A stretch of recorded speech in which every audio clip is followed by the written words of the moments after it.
Okay, so we are going to start about time complexity in data structure and algorithm. Okay, तो last lecture में हमने space complexity के बारे में बात की थी डिटेल में और कुछ एग्जांपल्स के साथ हमने इसको डिस्कस किया था। तो हमने देखा था कि परफॉर्मेंस एनालिसिस दो फैक्टर्स पर की जाती है, स्पेस कम्प्लेक्सिटी पर और टाइम कम्प्लेक्सिटी पर।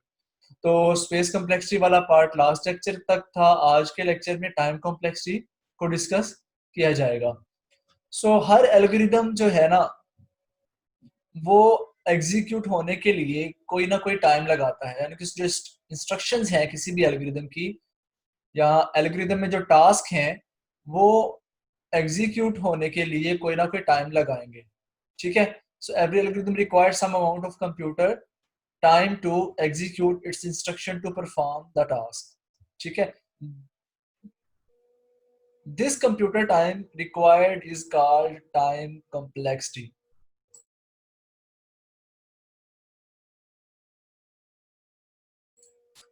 इसी कंप्यूटर टाइम को, जो कि एक खास इंस्ट्रक्शंस को या एक खास एल्गोरिदम को परफॉर्म या एग्जीक्यूट करने के लिए टाइम लगेगा, इसी को हम टाइम कॉम्प्लेक्सिटी बोलेंगे। कंप्यूटर जितना टाइम लगाएगा, इस चीज को हम टाइम कॉम्प्लेक्सिटी बोलेंगे। सो टाइम कॉम्प्लेक्सिटी को हम इस तरह से डिफाइन कर सकते हैं, the time complexity of an algorithm is the total amount of time required by an algorithm to complete its execution. कि एक एल्गोरिदम अपनी एग्जीक्यूशन को कंप्लीट करने में जितना टाइम लगाएगा, it is called time complexity of that algorithm. Okay, यानी कि एक एल्गोरिदम अपनी एग्जीक्यूशन पर जितना टाइम लगाएगा, it is called time complexity of that algorithm. So, generally running time of an algorithm depend upon the following. जो running time है किन किन चीजों पर डिपेंड कर रहा होता है, whether it is running on single processor machine और मल्टी प्रोसेसर मशीन। क्या वो जो एल्गोरिदम है या जिसको हम जिसका टाइम कॉम्प्लेक्सिटी मेजर करने जा रहे हैं, क्या वो सिंगल प्रोसेसर पर रन कर रहा है, सिंगल प्रोसेसर मशीन पर रन कर रहा है, ठीक है, या मल्टी पर प्रोसेसर पर काम कर रहा है, मल्टी प्रोसेसर मशीन है या सिंगल प्रोसेसर मशीन है, ये भी डिपेंड कर रहा है। ठीक है। Whether it is 32 bit machine और 64 बिट, क्या हमारा जो ऑपरेटिंग सिस्टम है, जो हमारी मशीन है, उसके ऊपर ऑपरेटिंग सिस्टम कौन सा काम कर रहा है, 32 बिट मशीन है या 64 बिट है, ये भी देखेंगे। Read and right speed of the machine, machine की रीड या राइट करने की मशीन स्पीड क्या है। ओके, मतलब कि जो आपका कंप्यूटर है उस पर रीड राइट करने की स्पीड क्या है। So the time it take to perform arithmetic operation, logical operation, value, return value and assignment operation. तो ये वाले काम करने में कितना टाइम लगाता है आपका कंप्यूटर। ठीक है। एंड इनपुट डेटा, तो इन चीजों पर आपका रनिंग टाइम डिपेंड कर रहा होता है। तो running time of an algorithm depend upon किन किन चीजों पर डिपेंड करता है जी। एक तो जी, क्या हमारी जो मशीन है सिंगल प्रोसेसर है या मल्टी, 32 बिट है या 64, स्पीड कितनी है रीड या राइट करने की, अरिथमेटिक ऑपरेशंस को सॉल्व करने की स्पीड क्या है, लॉजिकल ऑपरेशंस को सॉल्व करने की स्पीड क्या है, वगैरह वगैरह, और इनपुट डाटा को पिक करने की स्पीड क्या है। तो इन चीजों पर रनिंग टाइम डिपेंड कर रहा होता है। So here is a note for you, when we calculate time complexity of an algorithm, जब हम किसी एल्गोरिथम की टाइम कॉम्प्लेक्सिटी को चेक करते हैं, ठीक है, we consider only input data and ignore the remaining things. हम किस चीज को कंसीडर करते हैं, इनपुट डेटा को, कि क्या इनपुट दिया जा रहा है, क्योंकि इनपुट डेटा की बेस के ऊपर टाइम कम या ज्यादा लगेगा। ठीक है। And ignore the remaining things as they are machine dependent. ठीक है, क्योंकि वो दूसरी जो चीजें हैं वो मशीन डिपेंडेंट है, लेकिन इनपुट डेटा तो सॉफ्टवेयर डिपेंडेंट है, मतलब कि वो यूजर पे डिपेंड करता है कि वो उतनी इनपुट देता है। We check only how our program is behaving for the different input values to perform all operations।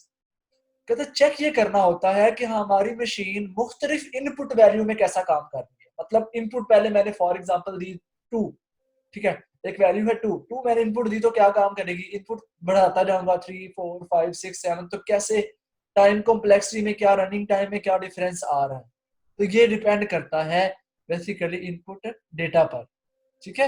So input data को ही कंसीडर किया जाएगा for calculating time complexity of an algorithm. Okay so calculating time complexity of an algorithm based on the system configuration is very difficult task. कहता है time complexity को measure करना system configuration की बुनियाद पर ये एक मुश्किल टास्क है. The configuration changes from one system to another, क्योंकि कॉन्फ़िगरेशन जो होती है ना किसी भी सिस्टम की वो चेंज होती है. फॉर एग्जांपल एक सिस्टम में कॉन्फ़िगरेशन सेटिंग कुछ है, दूसरे सिस्टम में कुछ है, तीसरे सिस्टम में कुछ है. इसलिए टाइम कॉम्प्लेक्सिटी एल्गोरिथम जो है अगर हम कहें कि सिस्टम कॉन्फ़िगरेशन पर डिपेंड कर रहा होता है तो ये बहुत मुश्किल टास्क है, ये बहुत टफ है. ठीक है. लो यहाँ पर एक एग्जांपल हमारे पास है. फॉर ये कोड दिखा रहा है आपको. सम के नाम से एक मेथड है जिसमें दो पैरामीटर है, अरे ए और इंट एन एक वेरिएबल, और हमने यहाँ पर सम में 0 रखवाया हुआ है और आई, यानी कि ये भी एक वेरिएबल है, ये एक वेरिएबल है, ये भी एक वेरिएबल पैरामीटर के तौर पे दो पास किए गए हैं, और ये रिटर्न टाइप इंट है. ठीक है. फॉर लूप लगा हुआ है. Sum is equal to sum plus A of I and return sum. This is the code जिसके अंदर एक फॉर लूप यूज हो रहा है, और ये एन जो हमारे पास वैल्यू है यहाँ से आएगी, इसके बेस के ऊपर ये वाला ये वही वही कोड है जो लास्ट टाइम कल वाले लेक्चर में भी हमने डिस्कस किया था. ठीक है. यानी कि एन की वैल्यू के बेस के ऊपर ये लूप चलेगा. जितनी ज्यादा लेंथी एन की वैल्यू होगी उतनी ज्यादा बार ये लूप चलेगा, यानी कि उतनी ज्यादा स्पेस कम्प्लेक्सिटी होगी, स्पेस वो लेगा, और टाइम भी उसकी बेस के ऊपर ज्यादा लगेगा. कहता है जी above code time complexity can be calculated as follows. ये देखें टाइम कॉम्प्लेक्सिटी को कैसे कैलकुलेट किया हुआ है. ओके. यहां से ये फर्स्ट इंस्ट्रक्शन है उसकी. ठीक है. Cost time required for line. ठीक है. इस लाइन पर कितनी कॉस्ट आ रही है 1. ठीक है. Time required for line 1 unit. ठीक है. Representation number of times executed, ये एक दफा ही एग्जीक्यूट होगी. Total time required in worst case 1, यानी कि ये वाली स्टेटमेंट एग्जीक्यूट होने में 1 यूनिट ऑफ टाइम ही लगेगा. ठीक है. एक दफा ही ये चलेगी. उसके बाद फॉर लूप पे आ रहे हैं. अब ये फॉर लूप जो है ना उसने यहाँ पर इसे 1+1+1. ठीक है. जो कास्ट है टाइम रिक्वायर्ड फॉर 9. आप देखें यहाँ पर आई इक्वल टू 1 एक इंस्ट्रक्शन हो रही है, आई कंडीशन चेक हो रही है आई प्लस प्लस. ठीक है. तो यहाँ पर चेकिंग 1+1+1. ठीक है. And represent number of times executed, यहाँ पर आई इक्वल टू 0 तो एक ही दफा एग्जीक्यूट होगी, लेकिन ये जो कंडीशन है ये डिपेंड करता है एन पर. n+1 यहाँ पर इसलिए यूज किया गया. जितनी नंबर ऑफ वैल्यूज होंगी उससे 1+1 एंड प्लस एन, और आई प्लस प्लस भी एन की बेस के ऊपर हो रहा है कि नंबर ऑफ इनपुट जितनी वैल्यूज बढ़ रही होंगी उसके लिहाज से हमारी ये वैल्यू इंक्रीज हो रही है. तो इसको जब हम परफॉर्म करेंगे इट इज 2n+2 टोटल हो जाएगा हमारे पास. ठीक है. तो इसी तरह से sum is equal to sum plus A of i, ये अरे है. अब यहाँ पर टोटल कास्ट जो है ये पर लाइन 2 आ रहा है. ठीक है. बेसिकली ये ऊपर वाला सारा एक्सप्लेन यहाँ पर नीचे पैराग्राफ की फॉर्म में भी किया गया है. अगर आपको यहाँ से समझ नहीं आ रहा तो यहाँ से रीड कर सकते हैं. कॉस्ट क्या is the amount of computer time required for a single operation in each line, कि हर लाइन पर सिंगल ऑपरेशन कौन कौन सा आ रहा है. यहाँ पर देखो ना एक ऑपरेशन ये हो रहा था आई इक्वल टू 0, एक ऑपरेशन हो रहा था आई लेस देन एन, एक ऑपरेशन हो रहा था आई प्लस प्लस. तो ये 3 1+1+1, और यहाँ पर ऑपरेशन 2 हो रहे हैं. ठीक है. एक तो अरे वाला ऑपरेशन हो रहा है और दूसरा जो है मतलब एक तो एडिशन वाला हो रहा है, ऐड करवा रहा है, और दूसरा साइन कर रहा है, स्टोर कर रहा है सम वाली वैल्यू. ठीक है. और ये कितनी वैल्यूज ऐड करेगा ये भी एन पर डिपेंड करता है, जितनी एन की वैल्यू होगी. ठीक है. तो इसलिए ये टोटल मिला के 2n हो जाएगा. ठीक है. और यहाँ पर अगेन रिटर्न सम ये एक ही है और एक ही ये 1 ही हमारे पास आएगा. सो रेपिटेशन में क्या आ रहा है, is the amount of computer time required by each operation for all its repetition, कि हर ऑपरेशन में से कितनी रेपिटेशन हो रही है. अब ये लूप कितनी दफा चलेगा ये तो डिपेंड करता है ना एन पे, एन की वैल्यू पे डिपेंड करता है ना. तो ये n+1 क्यों लिखा हुआ है, बेसिकली n+1 टाइम चलेगा, n तक तो चलेगा. जब n+1 होके यहाँ पर आएगा तो कंडीशन फॉल्स होगी, देन वो बॉडी से बाहर आएगा. ठीक है. तो इसलिए n+1 टाइम चलेगा. तो ये रेपिटेशन होगी. And total is the amount of time required to by each operation to execute, यानी कि टोटल जो है कंप्यूटर टाइम कितना रिक्वायर्ड होगा हर ऑपरेशन को करने के लिए, यानी कि इन दोनों को रेपिटेशन को और कास्ट को हम ऐड करके टोटल जो है हम अपना एस्टिमेट लगाएंगे। सो अबव कोड रिक्वायर 4n+4, यानी कि इन सारी चीज़ों को ऐड किया। 4n+4 units of computer time to complete the task. Here the exact time is not fixed, मतलब कि एग्जैक्ट टाइम फिक्स नहीं है। And its changes based on the N value. वही बात जो हमने कल की थी कि ये डिपेंड कर रहा है इनपुट डाटा पर, कि एन की वैल्यू जितनी ज्यादा होगी उतनी ज्यादा दफा ये लूप चलेगा, उतनी ज्यादा दफा रेपिटेशन होगी।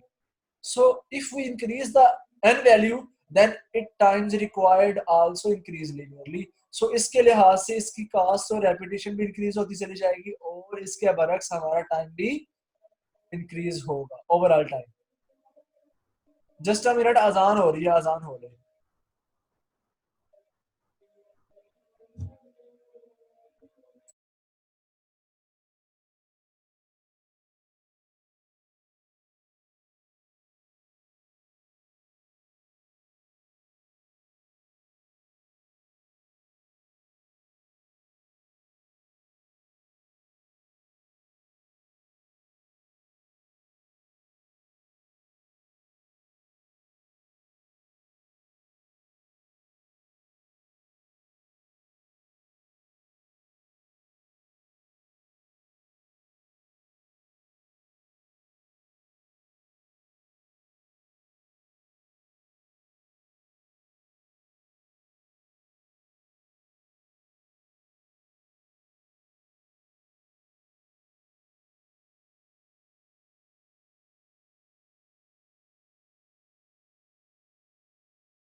ओके, तो हम बात कर रहे थे टाइम कॉम्प्लेक्सिटी की। आपने क्या करना है, एन की ना कोई फर्जी वैल्यू लेके चेक कर लेनी है। फॉर एग्जाम्पल आप यहाँ पर एन की जगह पर 2 लिख के चेक कर सकते हैं कि एन की वैल्यू अगर 2 हो तो आई इज लेस देन 2 हो, तो आई में 0 पड़ा हुआ है तो 0 इज लेस देन 2। ट्रू हो गया, एक दफा चल पड़ा, सम हो जाएगा। जब आई प्लस प्लस होगा, आई की वैल्यू 1 हो जाएगी, 1 is less then 2, second time चल पड़ा, ठीक है, फिर सम हो जाएगा। ठीक है, third time I plus plus हुआ, आई की वैल्यू क्या हो गई, 2। अब 2 इज लेस देन एन, ये कंडीशन क्या हो जाएगी, फॉल्स। ये देखो ना, वन थर्ड टाइम हम यहाँ पर आए हैं, इट्स मीन कि एन प्लस वन की वैल्यू 2 थी, तो 2+1 3 टाइम ये चल रहा है, तो इसलिए ये n+1 लिखा गया है। लेकिन आई प्लस प्लस तो 2 दफा ही हुआ है जितनी एन की वैल्यू थी। ठीक है, तो ये रेपिटेशन में इस तरह से चीज आ रही है कि ये फर्स्ट वाला ऑपरेशन एक दफा ही, यानी कि आई इक्वल टू 0 एक दफा ही होगा रिपीट, और I is less then N ये वाला ऑपरेशन 3 दफा रिपीट होगा, या जितनी एन की वैल्यू होगी उससे एक ज्यादा बार, और आई प्लस प्लस ये एन टाइम ये रिपीट होगा। इनको इसको प्लस करके हमने 2n+1 2n+2 लिखा होगा। ओके, तो ये बेसिकली हमारे पास इस सिचुएशन में हमने कास्ट और रेपिटेशन को काउंट करके टोटल यहाँ पर 4n+4 इसको इन सारों को ऐड करके लिखा हुआ है। और ये यहाँ पर फिर एक्सप्लेन कर दिया गया, जो कास्ट है the amount of computer time required for single operation in each line. Her line में सिंगल ऑपरेशन कौन कौन सा हो रहा है, और रेपिटेशन में रिक्वायर्ड जो रेपिटेशन आ रही है हर ऑपरेशन में वो कौन कौन सी है। ठीक है, अब टोटल फिर उनको हमने टोटल उनका निकाल लेना है। टोटल हमारे पास 4n+4 आ रहा है, ठीक है, और ये डिपेंड किसके ऊपर कर रहा है, एग्जैक्ट टाइम वो n वैल्यू पर डिपेंड कर रहा है कि n की जो वैल्यू है उसकी बेस के ऊपर ये लिनियरली ग्रो कर रहा है। सो इसकी डेफिनेशन कुछ ऐसे हो सकती है, if any program requires fixed amount of time for input values, कोई भी प्रोग्राम, ठीक है, अगर उसके पास फिक्स्ड अमाउंट ऑफ टाइम है किसी भी इनपुट वैल्यू के लिए, then its time complexity is set to be constant time complexity. अगर तो फिक्स्ड टाइम है हमारे पास, ठीक है, इनपुट वैल्यूज के लिए, तो देन वो कांस्टेंट टाइम कॉम्प्लेक्सिटी कहलाएगी। if the amount of time required by algorithm is increased with the increase of input value, जैसे कि यहाँ पे हो रहा है कि n की वैल्यू के ऊपर वो बढ़ रहा है, ठीक है, then क्या होगा, the time complexity is said to be linear time complexity. इस सिचुएशन में लीनियर टाइम कॉम्प्लेक्सिटी होगी, और अगर हमारे पास कोई लूप वगैरह यूज नहीं हो रहा, कोई input value n type use नहीं हो रही, फॉर एग्जांपल यहाँ पर n ना होता, यहाँ पर 2 होता, ये तो हमें पहले से ही पता था फिक्स के ये 2 टाइम चलना है, ठीक है, फिर ये n की बजाय हमारे पास एग्जैक्ट टाइम आना था, it will be constant time complexity, जब हमारे पास क्लियर कट वैल्यू आए फिक्स, ठीक है, और जब हमें पता ना हो एडवांस पे कि कितना इनपुट वैल्यू ग्रो करेगा n की वैल्यू की बेस के ऊपर, then it is called linear time complexity. जी हाँ, यहां तक समझ आई आपको?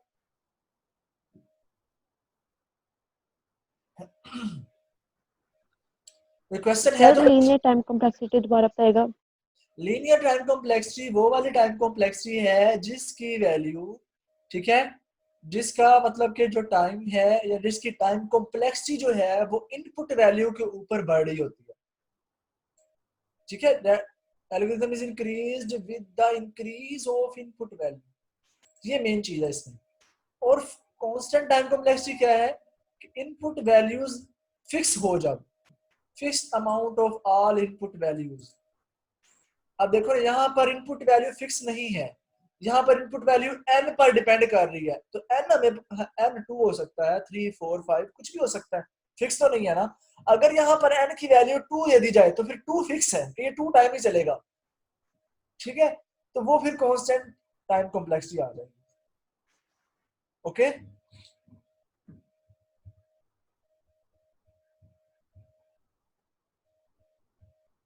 जी हाँ, सबको क्लियर हो चुका है? किसी का कोई क्वेश्चन है तो पूछ लें।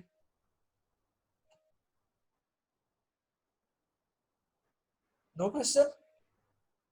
No sir. ओके, देन हमारे पास नेक्स्ट कॉन्सेप्ट आता है in time complexity, big O notation. What is big O notation, इसको हम जरा डिटेल में देखते हैं। बेसिकली ये वाली जो बिग ओ नोटेशन है ये भी कॉम्प्लेक्सिटी की टर्म में ही यूज हो रहा होता है, परफॉर्मेंस की टर्म में ही यूज हो रहा होता है। So big O notation is used in computer science to describe the performance और कॉम्प्लेक्सिटी ऑफ एन एल्गोरिथम, यानी कि एल्गोरिथम की कॉम्प्लेक्सिटी और परफॉर्मेंस को डिस्क्राइब करने के लिए, फाइंड करने के लिए नहीं, उसको डिस्क्राइब करने के लिए बिग ओ नोटेशन को इस्तेमाल करते हैं। So big O specifically describe the worst case scenario. अब ये हमारे लिए नई चीज है कि ये वर्स्ट केस सिनेरियो क्या होता है, इसको भी अभी अंडरस्टैंड करते हैं हम। And can be used to describe the execution time required, और ये कहता है कि इसको इस्तेमाल करते हैं एग्जीक्यूशन टाइम को डिस्क्राइब करने के लिए, एंड स्पेस यूज, या जितनी वो स्पेस यूज कर रहा है उसको भी डिस्क्राइब करने के लिए बाय एन एल्गोरिथम। एक एल्गोरिथम कितना टाइम लगा रहा है और कितने स्पेस लगा रहा है उसको डिस्क्राइब करने के लिए बिग ओ नोटेशन को इस्तेमाल करते हैं। और ये कौन से सिनारियो को करता है? वर्स्ट केस सिनारियो को। वर्स्ट केस वो होता है जो सबसे ज्यादा टाइम, मैक्सिमम टाइम जितना लगा सके, यानी कि एक एल्गोरिथम है ना, हम कहते हैं ज्यादा से ज्यादा ये इतना टाइम लगा सकता है, it is worst case. Okay, कहते हैं कम से कम इतना टाइम लगा सकता है, ठीक है, कम से कम, जो कम से कम होगा वो बेस्ट केस होगा, जो ज्यादा से ज्यादा होगा वो वर्स्ट केस होगा, और एक एवरेज केस भी होता है जो एवरेज मतलब कि इतना टाइम लगा सकता है, ज्यादा से ज्यादा वर्स्ट, कम से कम बेस्ट, और एवरेज भी टाइम, एवरेज सिनारियो भी होता है, एवरेज केस भी एक होता है। तो यहाँ पर हम बात जो कर रहे हैं इट इज वर्स्ट केस के ज्यादा से ज्यादा वो एल्गोरिथम कितना टाइम लगाएगा, अपर लिमिट, एक एल्गोरिथम को एग्जीक्यूट होने की जो अपर लिमिट है, अपर सबसे ज्यादा एग्जीक्यूशन टाइम कितना लग सकता है, उसको हम worst case scenario big O notation बोलते हैं। इसकी डेफिनेशन भी आने वाली है, क्लियर हो जाएगा आपको। For example big O one, अगर बिग ओ वन हो तो उसको हम क्या कहेंगे?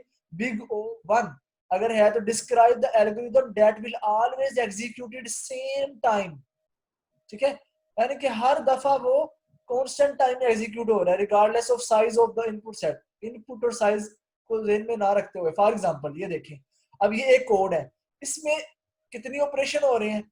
एक ही हो रहा है कि ये जो एलिमेंट है इसमें नल स्टोर हो रहा है, तो ये देखिए इसकी अपर से अपर जो लिमिट है एग्जीक्यूट होने की वो वन नहीं है, कांस्टेंट टाइम इसमें वन ही लगेगा, ना तो इनपुट की इसके अंदर बढ़ रही है ना कम हो रही है, तो बिग ओ वन इसका रनिंग टाइम है, यानी कि अपर बाउंड जो वर्स्ट केस है इस कोड के लिए it is big O one. ठीक है, big O1 describes the algorithm that will always execute in the same time or space regardless of size of the input data set। Input को जेन में रखते हुए रखे बगैर, क्योंकि यहाँ पर कोई इनपुट यूज नहीं हो रही, ठीक है, तो ऐसी सिचुएशन में हमारे पास बिग ओ वन यूज होगा जिसमें एक ही ऑपरेशन परफॉर्म हो रहा है, तो वो टाइम उसका एक ही होगा और वो अपर लिमिट भी उसकी वही होगी, लोअर लिमिट भी उसकी वही होगी। ओके, बिग ओरिएंटेशन में कोई कंफ्यूजन है तो पूछें, क्योंकि फिर हम आगे और भी एग्जांपल देखने वाले हैं, आपको यहां से पहले क्लियर हो जाए किसको बिग ओरिएंटेशन की समझ नहीं आई।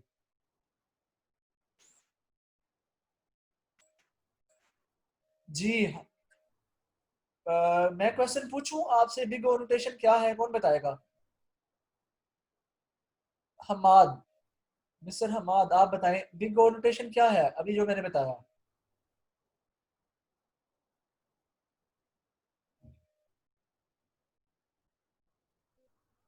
हमाद आपको आवाज आ रही है?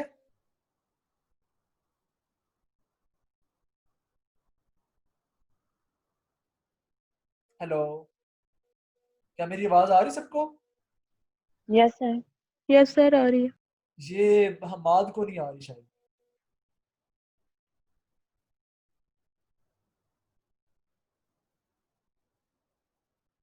हमाद आप सुन नहीं रहे?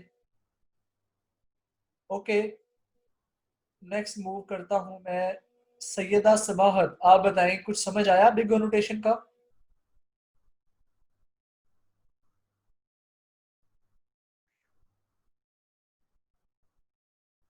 सैयदा सबाहत,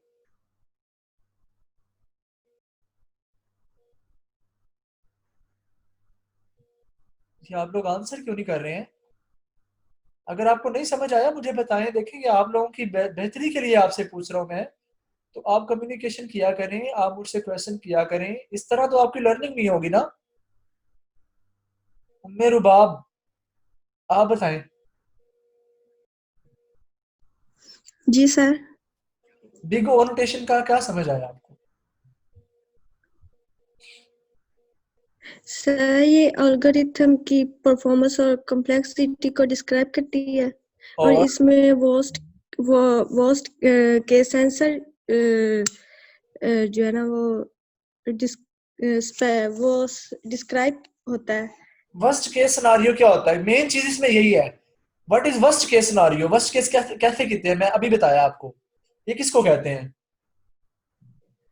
सर ये मतलब कि सर लिसन, मुझे डिस्क्राइब करना नहीं। ओके ओके, लिसन केयरफुली, सब लोग सुने अगेन। म- देखिए मैं आपसे जब पूछ रहा होता ना क्वेश्चन, आप जरूर रिस्पॉन्ड किया करें। मुझे ये लग रहा होता है कि आपको समझ आ रही है, लेकिन मैं फिर दरमियान में क्वेश्चन इसलिए करता हूँ कि स्टूडेंट्स शायद मुझसे क्वेश्चन नहीं कर रहे, और वहां पर क्योंकि ये बिग ओरिएंटेशन में स्टूडेंट्स को इश्यूज आ जाते हैं। अब देखिए मैंने भी आपको बताया है कि बिग और नोटेशन एक ऐसी नोटेशन है जो कि परफॉर्मेंस और स्पेस कम्प्लेक्सिटी को डिस्क्राइब करने के लिए इस्तेमाल होती है। किसी भी एल्गोरिदम की परफॉर्मेंस और कम्प्लेक्सिटी, स्पेस कम्प्लेक्सिटी या टाइम कम्प्लेक्सिटी, इन चीजों को डिस्क्राइब करने के लिए इस्तेमाल होती है, और ये वर्स्ट केस सिनेरियो को डिस्क्राइब करती है। और वर्स्ट केस सिनेरियो क्या होता है कि ज्यादा से ज्यादा एक एल्गोरिदम कितना टाइम लगाएगा, अपर लिमिट, ठीक है ना, एक लिमिट होती है ना कि यहाँ पर कम से कम इतना टाइम लगा सकता है और ज्यादा से ज्यादा इतना टाइम लगा सकता है, और हमने यहाँ पर देखना है कि एक एल्गोरिदम ज्यादा से ज्यादा कितना टाइम लगाएगा, वो जो ज्यादा से ज्यादा वाला हमने देखना है, it is worst case scenario. तो हमने हर एल्गोरिदम का जब वर्स्ट केस सिनेरियो देखना है, तो देन हम बिग ओरिएंटेशन के साथ डील कर रहे होंगे। ठीक है, जैसे कि ये एक एल्गोरिदम है, ये एक कोड है, इसको हम कह रहे हैं कि ये ज्यादा से ज्यादा क्या लगाएगा, वन कांस्टेंट टाइम, एक एक एक यूनिट टाइम लगेगा इसका, मतलब कि सेम टाइम लगेगा हर बार, चाहे वो आ, मतलब कि इनपुट डाटे के ऊपर डिपेंड नहीं कर रहा, ये इनपुट तो है ही नहीं यहाँ पर, यहाँ पर तो सिंपल एक स्टेटमेंट, एक काम हो रहा है। ठीक है, तो इसकी ज्यादा से ज्यादा टाइम भी बिग ओ वन है। ठीक है, अगर हम नीचे आ जाएं बिग ओ एन, अब यहाँ पर इनपुट पर डिपेंड कर रहा है। अब ये देखिए ना, इसको अंडरस्टैंड करें। Big O n describe the algorithm whose performance will grow linearly। तो हमने पीछे बात की थी ना कि जिसकी परफॉर्मेंस इनपुट के डेटा सेट पर, इनपुट वैल्यू पर डिपेंड कर रही होगी तो वो लीनियरली ग्रो करेगी। whose performance will grow linearly and in direct proportion to the size of input data set। ठीक है, और डायरेक्ट इनडायरेक्ट प्रोपोर्शन है किसके साथ? इनपुट वैल्यू के साथ। कि अगर n की वैल्यू 1 है तो ये अपर इसकी लिमिट 1 होगी, अगर n की वैल्यू 5 है तो अपर लिमिट इसको एग्जीक्यूट करने की 5 होगी। ठीक है, तो द एग्जांपल बिलो, जो ये एग्जांपल नीचे बता रही है ये देखिए। अब यहाँ पर फॉर ईच लूप यूज किया गया है। वेरिएबल एलिमेंट इन एलिमेंट्स, यहाँ पर स्ट्रिंग जो वैल्यू होगी, नंबर ऑफ वैल्यूज जितनी ज्यादा होती जाएंगी उतनी ज्यादा टाइम ये चलता जाएगा। ठीक है, so below example also demonstrate how big O favors the worst case performance scenario। A matching string could be found during any iteration of the for loop। The function would return early, but big O notation will always assume the upper limit where the algorithm will run। अब देखिए matching value निकालनी है। अगर तो matching value पहली वाली element से ही match कर जाएगी। दो, एक स्ट्रिंग है ना, एक लिस्ट है, अरे है, उसमें से वैल्यू को मैच कर रहा है। अब फॉर एग्जांपल पहली वैल्यू इनपुट देता है वो मैच नहीं करती, फिर दूसरी देता है वो अरे के साथ मैच नहीं करती, तीसरी देता है मैच नहीं करती, तो ये आगे चलता जा रहा है। लेकिन ऐसा केस भी तो हो सकता है कि पहली वैल्यू दी है वही मैच कर गई है, वो बेस्ट केस होगा फिर कि कम से कम। ठीक है, लेकिन हमने अपर बाउंड को देखना है कि जितना इस अरे का साइज है उस इनपुट साइज के लिहाज से हर एक मैच होना है। It is upper limit. ठीक है, तो but big O notation will assume the upper limit where algorithm will perform maximum number of iterations। इसकी एग्जांपल मैं आपको कुछ ऐसे देता हूँ। फॉर एग्जांपल एक हमारे पास अरे है, उस अरे का साइज है 5। ठीक है, और एक यूजर से इनपुट ली जाती है n। ठीक है, n इनपुट ली जाती है कि ये n यूजर जो वैल्यू इनपुट वैल्यू करे वो चेक करें इस अरे में पड़ी हुई वैल्यू से मैच करता है कि नहीं। ठीक है, इस अरे में पड़ी हुई वैल्यू से मैच करता है कि नहीं। हम क्या करेंगे, अरे ऑफ 0 यानी कि 0 वाली लोकेशन पर पड़ा हुआ नंबर क्या इक्वल टू n है। अगर मैच कर जाएगा तो हम कहेंगे जी मैच कर गया। अगर तो पहला एलिमेंट ही मैच कर जाएगा तो इट्स मीन इसका जो इस कोड का जो अपर केस है, सॉरी इस कोड का जो बेस्ट केस है वो 1 आ जाएगा कि पहली स्टेटमेंट में वो मिल गया हमें जो नंबर था। अगर नहीं तो फिर नेक्स्ट टाइम ए ऑफ 1 पे देखेगा मैच कर रहा है, ए ऑफ 2 पे देखेगा मैच कर रहा है, ए ऑफ 3 पे देखेगा, यानी कि कहां तक देखा है, एंड वाली वो वैल्यू ए ऑफ 4 पे देखेगा। एंड वाला कौन सा आएगा, ए ऑफ 4। तो ज्यादा से ज्यादा कितनी दफा चलेगा, ठीक है 5 टाइम, 0 से लेकर 0 1 2 3 4, तो 5 टाइम चलेगा। तो इसका जो बेस्ट केस है वो 1 टाइम और वर्स्ट केस 5 होगा, जो कि हमारी इनपुट का ये साइज है। समझ रहे हैं? तो ये अपर केस, हाँ वर्स्ट केस को या अपर लिमिट को हम जब देख रहे होते हैं तो it is dealing with big O notation. जी हाँ, समझ आइए आपको कि नहीं अभी भी? क्वेश्चन करें अगर नहीं समझ आई तो।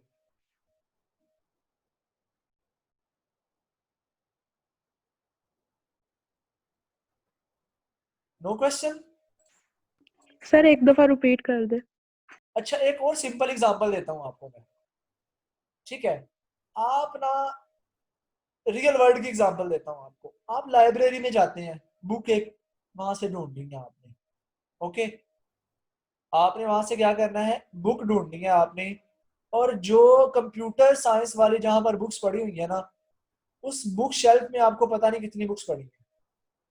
ठीक है, और आप जाते हैं, जाकर आप शेल्फ के एक साइड से स्टार्ट करते हैं, देखना शुरू कर देते हैं। पहली बुक को देखते हैं, वो आपकी रिक्वायर्ड नहीं है जो आपको चाहिए। दूसरी देखते हैं, वो आपकी रिक्वायर्ड नहीं है।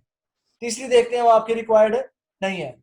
मतलब कि आपका इसकी अपर लिमिट क्या होगी, वर्स्ट केस क्या होगा कि आप एंड वाली बुक तक देखेंगे, और एंड वाली बुक का नंबर है फॉर एग्जाम्पल 170 कि 170 नंबर वाली बुक आखिरी है। तो आप 1 बाय 1 सबको देखते जा रहे हैं, तो एंड वाली बुक जाके आपको मिलती है कि हाँ ये मेरी बुक मुझे चाहिए थी।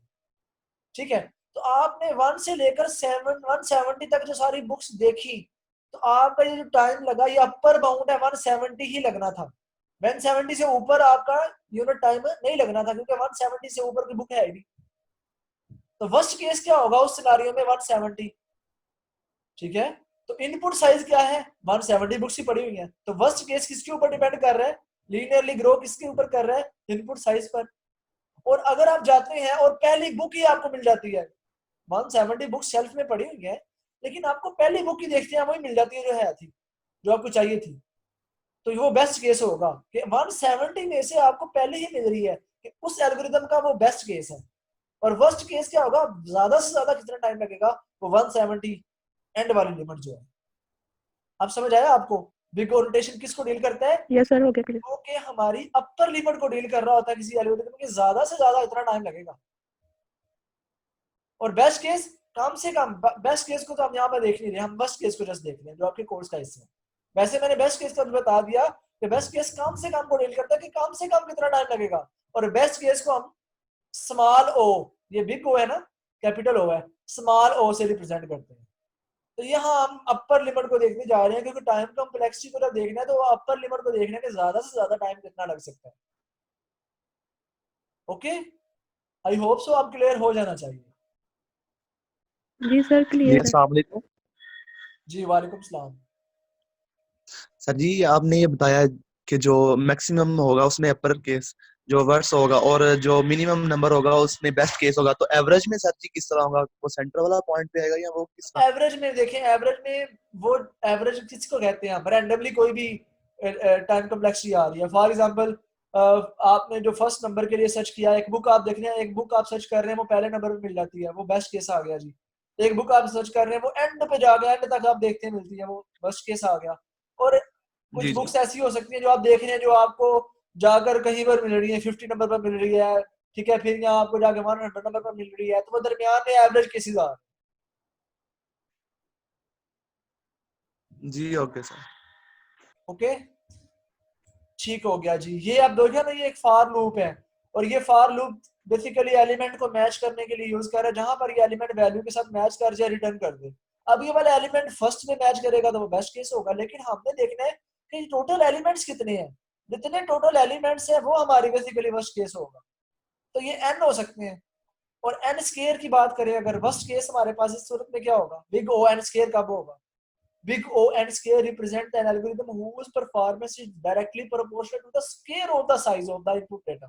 ये लीजिए, ये मेन चीज है कि इनपुट डेटा के स्क्वायर पर। और ये बेसिकली जब हमारे पास टू डिमेंशनल अरे यूज हो रही होती है। टू डिमेंशनल अरे क्या होती है? भला अरे एक होती है ना सिंगल, जो इस तरह से ग्रो कर रही होती है, सिंगल अरे जिसके इंडेक्स होते हैं 0 1 2 3 4 सो ऑन। और एक अरे होती है जो कि टू डायमेंशनल होती है, जो कि टेबल लाइक स्ट्रक्चर बना रही होती है, जिसमें multiple rows and multiple columns आ रहे होते हैं, multiple rows and multiple columns. तो इस सिचुएशन में हमारे पास नेस्टेड लूप यूज होते हैं, ठीक है ना। ये वाली लोकेशन होती है 0 और 0 वाली लोकेशन होती है, ठीक है। ये वाली लोकेशन 0 एंड 1, यानी कि 0 row first column, 0 row second column. इन चीजों को एक्सेस करने के लिए हम एक फॉर लूप लगाते हैं, प्रोग्रामिंग में आपने पढ़ा होगा। और इस फॉर लूप के अंदर एक और फॉर लूप लगाते हैं। आउटर फॉर लूप रो के लिए इस्तेमाल हो रहा होता है, इनर फॉर लूप कॉलम के लिए यूज हो रहा होता है। तो ये इस सिचुएशन में हमारा जो वर्स्ट केस एनालिसिस आएगा वो बिग ओ एंड स्क्वायर आएगा। कैसे? ठीक है, इसको भी देखते हैं। लाइक ये एग्जांपल देखें, ये बेसिकली ओके। तो यहाँ पर जब हम बिग ओ एंड स्केयर की बात कर रहे थे, इसकी जो अपर लिमिट की बात कर रहे थे, तो एंड स्केयर कब आता है? यानी कि square of the size of input data. तो ये कब आता है? बेसिकली ये जब हम नेस्टेड लूप यूज कर रहे होते हैं, जब टेबल लाइक स्ट्रक्चर बन रहा होता है, ठीक है। आउटर इनर, ये आउटर लूप है, ये इनर लूप है। तो जब हम डबल नेस्टेड लूप यूज कर रहे होंगे किसी भी सिनेरियो में, तो आपको इस केस को, यानी कि इस किस्म के एल्गोरिथम या कोड को देखते ही अंडरस्टैंड कर जाना चाहिए कि इस सिचुएशन में हमारे पास जो अपर यानी कि वर्स्ट केस एनालिसिस आएगा वो बिग ओ एंड स्केयर आएगा। बिग ओ एंड स्केयर आएगा कि ये एंड स्केयर के लिहाज से ग्रो करेगा। यानी कि देखे ना, दो लूप यूज हो रहे हैं, तो n यहाँ पर से n यहाँ पर से, तो n स्क्वायर के लिहाज से ग्रो करेगा। ठीक है, उसके बाद बिग O 2n, तो big O 2n denote the algorithm whose growth doubles the each addition to the input side. ठीक है, इनपुट सेट को डबल डुप्लीकेट, मतलब कि डबल इनपुट सेट को जब हम कंसीडर कर रहे होंगे, तो जब हमारे पास बिग O 2n, अब हमारे पास वर्स्ट केस आएगा, the growth curve of big O 2n function is exponential starting of very slow, ठीक है, शैलो, देन राइजिंग मेट्रिकली, मतलब कि स्टार्टिंग पे बहुत शैलो होता है लेकिन डुप्लीकेट हो जाता है राइजिंगली, मतलब कि जैसे ही वो बढ़ती है कर्व उसकी, तो वो उसका साइज यानी कि टाइम कम्प्लेक्सिटी इंक्रीज हो जाती है। और इसकी एग्जांपल यहाँ पे दिया फाइबोनाची सीरीज की, ठीक है ना, ये मैथमेटिकल एक कॉन्सेप्ट है फाइबोनाची सीरीज का, तो वो उसके अकॉर्डिंगली ये ले रहे हैं। If n is less than equal to 1 return number, ये एक हो गया रिटर्न फाइबोनाची नंबर माइनस, ठीक है, ये देखे ना इसके रिकर्जन आ रही है, फाइबोनाची को ही वो अंदर कॉल कर रहा है, तो जब रिकर्जन आ जाएगी उस सूरत में हमने इसको लेके चलना, ठीक है, बिग O 2n, तो ये उसका वर्स्ट केस होगा।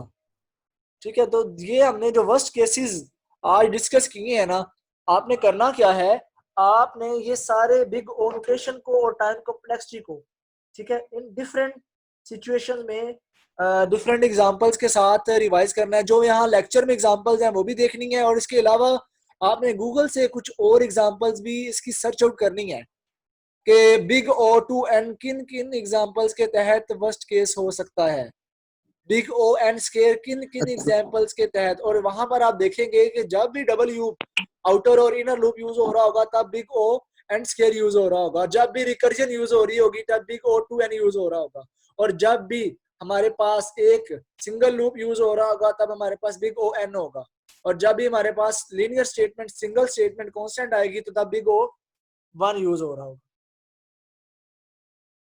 कोई क्वेश्चन है तो पूछें। Excuse me sir. जी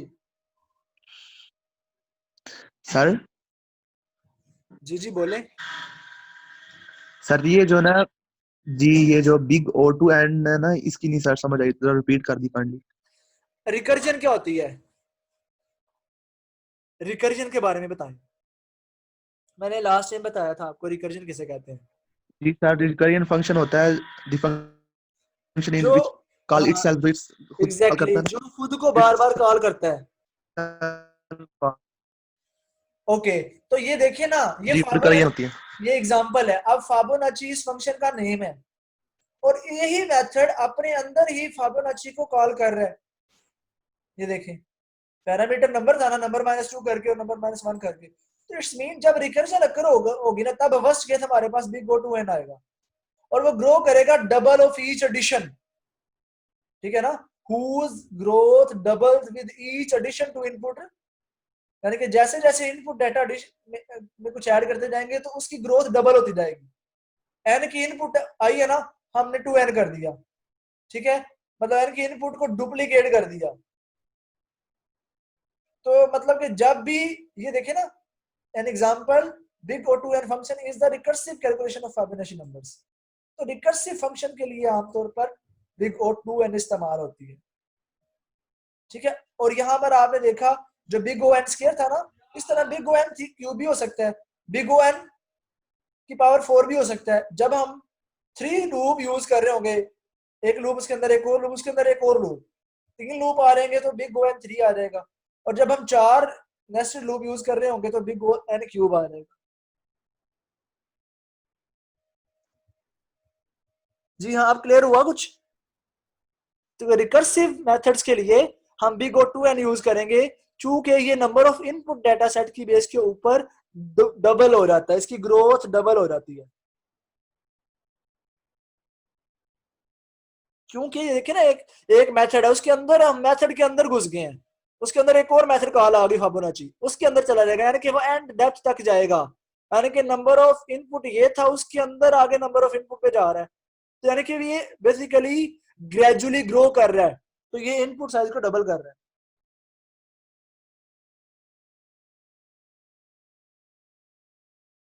जी हाँ, आपके क्वेश्चन का आंसर मिला आपको?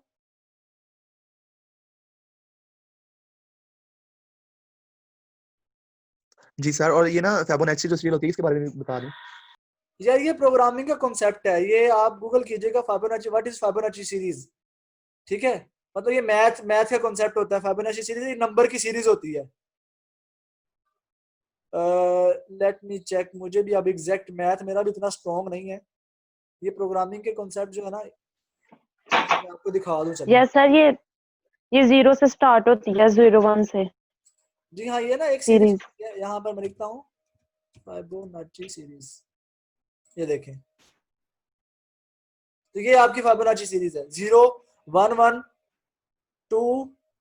मेरे ख्याल से ये जो पीछे वाले दो नंबर हैं उनको ऐड करके, ठीक है, 0 1 0 प्लस 1 1 1 प्लस 1 2 जी 2 प्लस बिल्कुल 1 सर। 3 3 प्लस 2 5 5 प्लस 3 8, इस तरह से ये ग्रो करती जाएगी। It is Fibonacci series. Clear हो गया अब? जी ओके सर, ओके। ओके, तो आज का लेक्चर आपका यहाँ तक ही है। ये 3 आपकी आउटलाइन में से कवर हो चुका है। इसको अच्छे से प्रिपेयर करना। अगेन देखें आप लोग ना, साथ साथ इन चीज़ों को प्रिपेयर करें।